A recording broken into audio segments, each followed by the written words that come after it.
Hello friends, today we will see the ratio scale. In the previous lecture we have already seen that there are 5 types of scale. Today we will see ratio scale. Ratio scale has following features. जो ratio scale है उसके features क्या है, उसके characteristics क्या है. It is a measurement mapping that maintains ordering the size of the intervals among entities and ratios among the entities. Okay, ratio maintains three things. It maintains orders, it maintains the interval and it also maintains the ratios.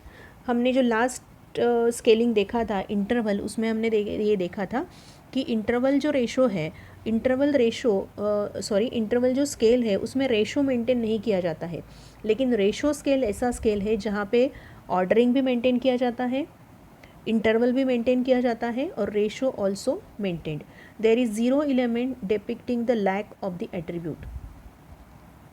The measurement mapping needs to be start at 0 and increase at equal interval called units.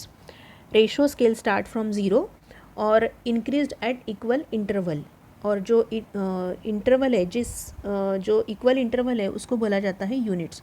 All the arithmetics can be applied to the classes in the range of mapping. For example, length of code can be measured on a ratio scale, as the code in one module can be twice as long as the another. Okay, length of the code can be measured as on a ratio scale.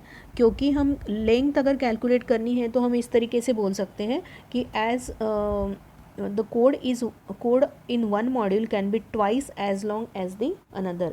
So this is about ratio scale. And the last scale is absolute scale. The absolute scale has the following characteristics. The measurement of absolute scale is made simple by counting the number of elements in the entity set.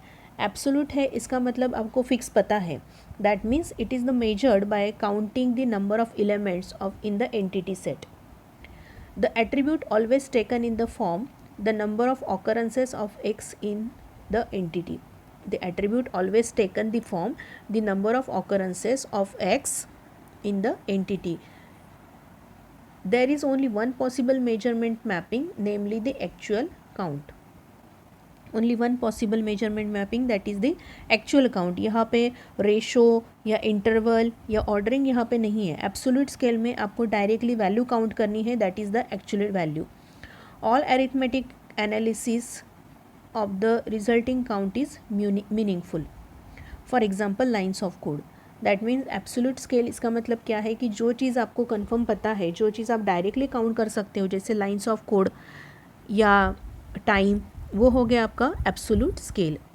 So that's all about the absolute scale and ratio scale. Thank you for listening.